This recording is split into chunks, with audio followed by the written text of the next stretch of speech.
Hoje é uma terça-feira.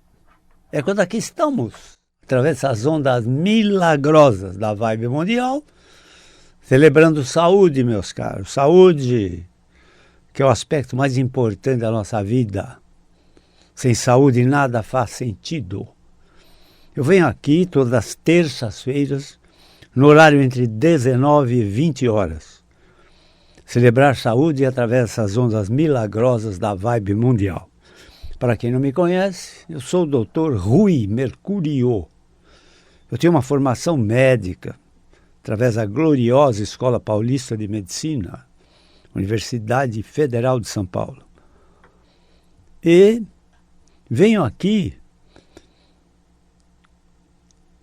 traduzir o que realmente tenho de experiência em minhas duas clínicas que se dedicam ao sintoma dor ou sintoma dores do sistema músculo-esquelético.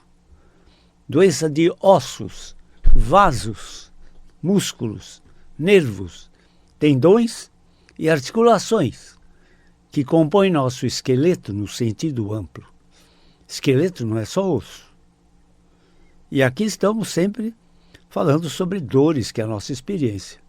Minhas clínicas são um desfilar de dores. Entende? As mais frequentes, que frequentam a minha clínica, as mais frequentes são a dor ciática, aquela dor lombar, que se irradia para uma das pernas ou para as duas pernas, e a dor de cabeça, dor no pescoço, né? Cefaleias, enxaquecas, ou aquela cervicobraquialgia, aquela dor na base do crânio ou na coluna do pescoço, a coluna cervical, que se irradia para um membro superior, direito ou esquerdo, ou os dois membros superiores. Né? Com dor, dormência, cãibras, perda de forças e, eventualmente, na parte mais grave, até paralisias. Né? Paralisias. É a dona de casa que diz: vou pegar um copo, cai da mão. Entenderam? Ela não tem a pinça de sustentação. Né? Enfim, é disso que nós cuidamos. Para chegar a esse ponto, eu galguei alguns degraus. Né? Primeiro eu me formei médico e enveredei pela especialidade de ortopedia. Mas eu comecei como traumatologista. O que é o traumatologista? É o médico dos acidentes, dos acidentados. Né? Aqueles médicos de pronto-socorro, que cuidam dos acidentados. A ambulância chega com o acidentado e o traumatologista é chamado para atender esse acidente.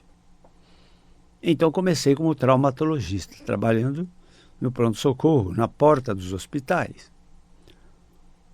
Depois, propriamente, né, fui para a ortopedia. Ortopedia é uma dimensão maior da traumatologia, entende? Uma dimensão maior. Ortopedia são as doenças realmente do esqueleto.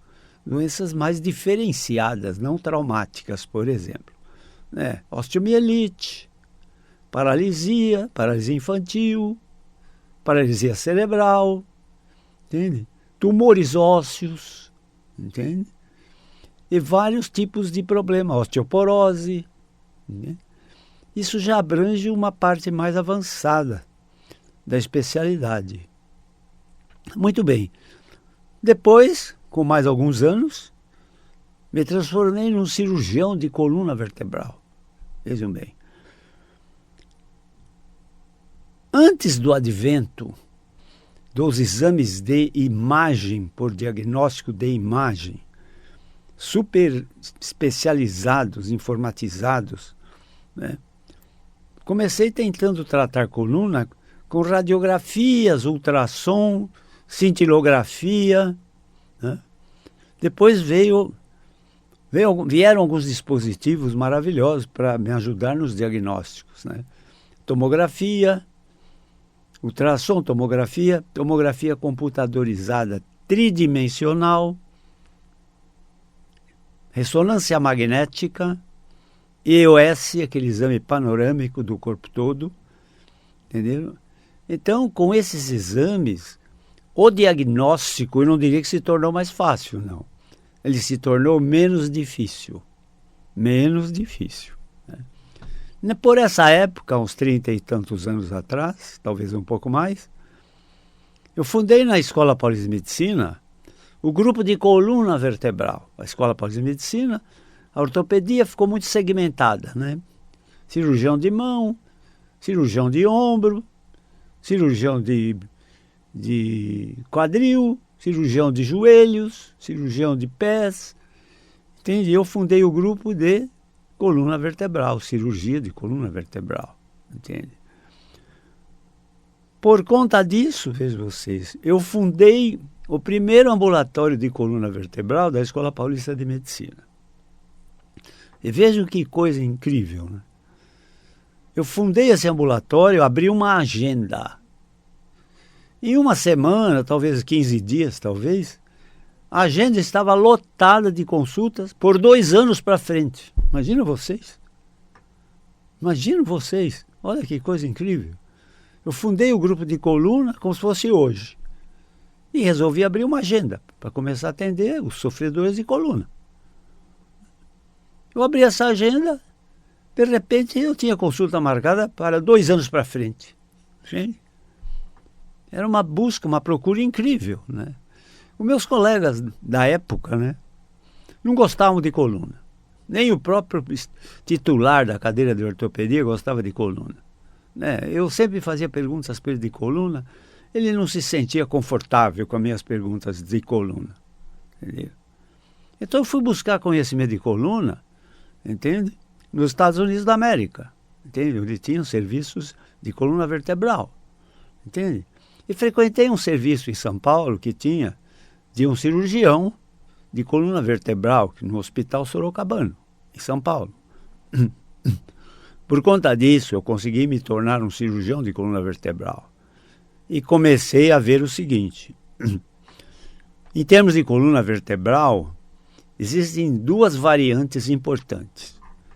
Ou é uma deformidade, por exemplo, escoliose, dorso curvo, cifose, hiperlordose, né? Desnível dos quadris, desnível dos ombros, problemas de coluna, né? Entende? Ou eram deformidades, ou era problema de dores. Né? Às vezes as deformidades davam dores, muitas vezes não aconteciam dores. Por exemplo, eu atendi muitas crianças, adolescentes mesmo, com grande desvio de coluna, sem dor, era só o problema estético e muitas vezes funcional, né? As meninas ficavam com os seios desnivelados, um mais baixo, um mais alto, um olhando para baixo, um seio olhando para cima, entenderam?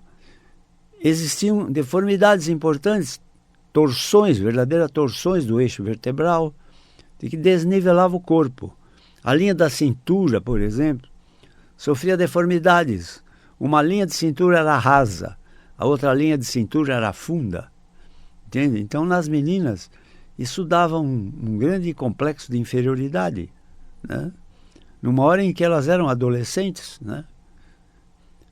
E, vejam vocês, então, muitos casos de deformidades eram de indicação cirúrgica, porque essas deformidades, muitas vezes, elas causavam insuficiência respiratória por compressão do tórax, insuficiência cardíaca, e insuficiência renal, entende? Então, essas deformidades eram candidatas a um tratamento cirúrgico, né? Tratamento cirúrgico. Eu me lembro que eu operei uma menina de adolescente de 14, 15 anos e precisei operar a coluna toda, entende? A cirurgia de coluna era uma cirurgia muito grande, entende? Havia uma perda de sangue tremenda, 2 litros de sangue, 2,5 litros. O paciente precisava tomar sangue no ato cirúrgico, entenderam? Anestesia era muito pesada, entende? Muitas horas de anestesia, entende? Muito risco cirúrgico, entende? E aí foi evoluindo, né? Evoluindo. Aí se estabeleceram alguns aparelhos para determinar se o médico estava operando sem perigo para o paciente, sem perigo que eu digo, sem causar dano aos comandos das pernas, né?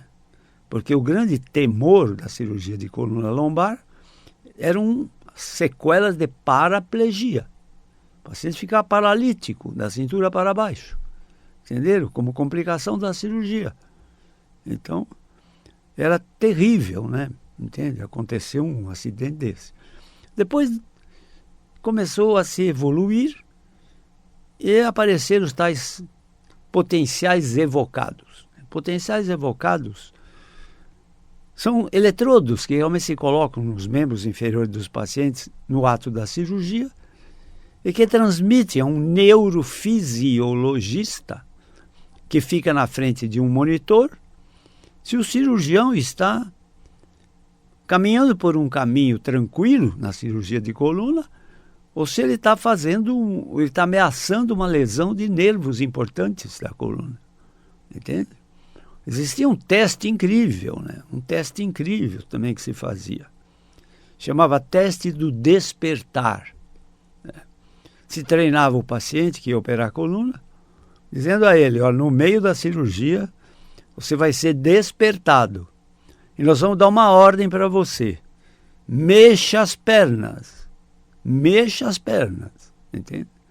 E, então, no ato da cirurgia, quase no fim da cirurgia, se dava uma ordem, o anestesista despertava o paciente, né, anestesiado, e se dava uma ordem para ele mexer as pernas. Então, quando ele mexia as pernas, era o sinal verde de que tudo estava bem e que podia fechar a incisão cirúrgica, que não havia nenhum desastre de paralisia, entenderam? Mas assisti também o outro lado da história, né? Entende? Que estávamos operando uma moça, entende? E ela foi feita um teste de despertar e gritamos ao ouvido dela, mexa as pernas, entende? Mexa as pernas. Ela não mexia. De repente eu ouvi lá no fundo ela dizer, não consigo, entenderam? Ela não conseguia mexer as pernas.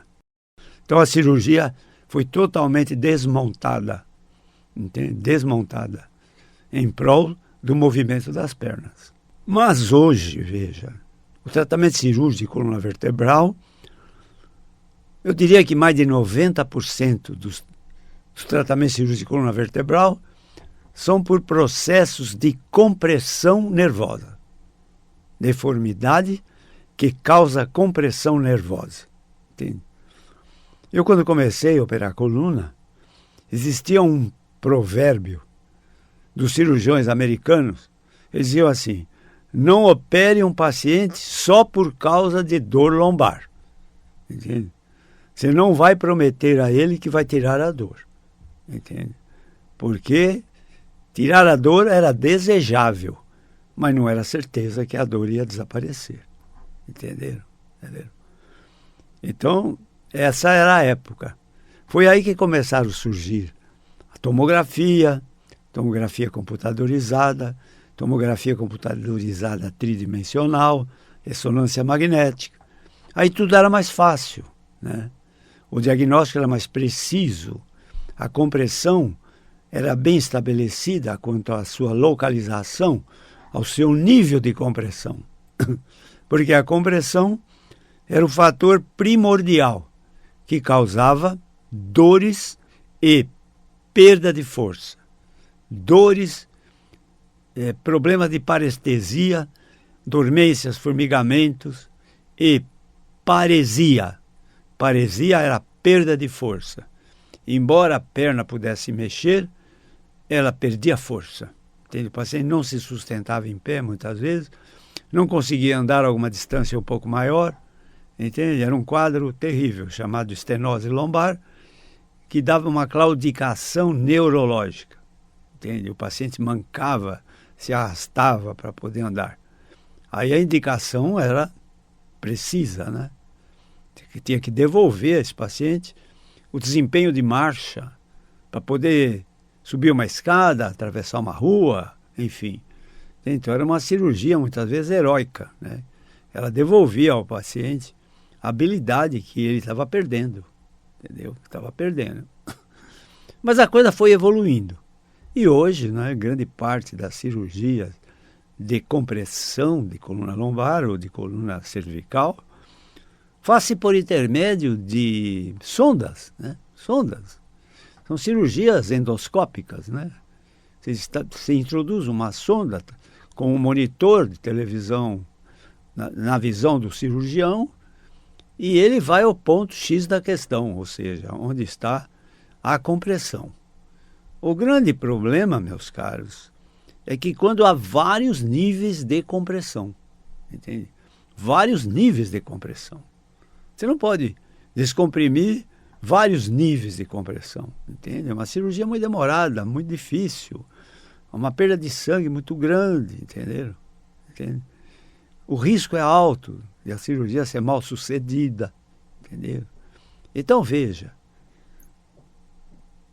a melhor terapêutica possível para a coluna vertebral é a terapêutica não cirúrgica ou conservadora, né? Cirurgia é evitar a cirurgia. A melhor terapêutica da cirurgia de coluna é evitar a cirurgia. Eu me lembro muito bem, fui nos Estados Unidos da América aprender sobre cirurgia e um cirurgião lá dizia assim: pense uma vez para não operar e pense 10 vezes para indicar uma cirurgia de coluna. Entenderam? Entenderam? Então era um risco muito alto. Então eu diria sempre assim, né? Que havia muita coragem do anestesista, do cirurgião e do paciente para enfrentar uma cirurgia de coluna, às vezes de grande duração. E quando era um tumor, então? Quando era uma hérnia de disco, uma artrose, entende? É até uma estenose canal, que é um estreitamento, era menos estressante. E quando era um tumor que invadia a coluna e estava comprimido os nervos, e o paciente ficando paralítico por causa do tumor? Eu operei alguns pacientes, vejam vocês que incrível, né? Operei alguns pacientes com câncer que estavam perdendo a capacidade de marcha e com muita dor, por causa de tumores que estavam comprimindo os nervos, as raízes nervosas, entenderam? Eu não resolvi o problema do câncer, mas resolvi o problema da dor e do desempenho de marcha. Os pacientes tiveram alguma sobrevida perto de 2 anos e viveram com alguma qualidade por causa da cirurgia, entenderam? Então, a compressão mecânica das raízes nervosas é uma grande responsável por essas dores lombares com irradiação às pernas. E essa compressão tem várias naturezas. Pode ser por artrose, por hérnia de disco, por estreitamento do canal, por deformidade do eixo vertebral, entende? E pode ser por uma compressão de tumor ou de metástase de tumor. Há pouco tempo, eu diria que há alguns meses, atendi um paciente com um problema grave de uma dor ciática, entende? E que não resolvia com o tratamento conservador, não resolvia. Eu tinha plena certeza que eu resolveria esse caso, e não resolvia. Aí, entende? Eu disse a ele: olha, vamos fazer uma nova ressonância. Mas doutor Rui Mercúrio, ele disse: eu trouxe a ressonância para o senhor. Eu disse: você trouxe. Pela ressonância eu só vejo artrose, hérnia de disco, entende? Uma compressão de raiz, e não cede o tratamento que eu faço, que serve para todo mundo, sem cirurgia, que são os alongamentos, entende? O uso de colágeno intraarticular e tudo mais, e não está cedendo. Vamos ter que repetir essa ressonância. Ao repetir a ressonância, meus caros, veio, entende? Compressão neurológica por metástase de tumor de próstata. Entenderam? E ele era relativamente jovem, não era de idade avançada, entenderam? Mas a terrível dor que ele tinha vinha de uma metástase que se introduziu dentro do canal vertebral, causando uma grave compressão e imitando, né? Imitando um quadro típico de uma compressão banal, né? Quer dizer, essa compressão de todo mundo, por hérnia de disco, por artrose, por estreitamento do canal, por deformidade acidental, por causa disso. E não cedia o tratamento, entende? Não cedia, entende? Eu injetei até colágeno numa zona de grave compressão, com uma agulha de raquianestesia, dentro do raio-x, entende? Que é o grau extremo de invasão que a gente faz, às vezes, para descomprimir sem cirurgia, entende? E nem com isso nós conseguimos descompressão. Foi aí que eu desconfiei, falei, não apareceu tumor na primeira ressonância. 3 meses depois, na outra ressonância, apareceu a compressão por um tumor de próstata, ou melhor, por uma metástase de tumor de próstata desse paciente. Evidentemente, encaminhei-o para o Hospital AC Camargo, que é o hospital de tumores, hospital de oncologia. Muito bem, mas estou vendo aqui que a primeira metade da jornada de hoje, de nossa jornada aqui na Vibe Mundial, está ao fim. Entende? Eu volto daqui um pouco com a segunda metade da jornada de hoje.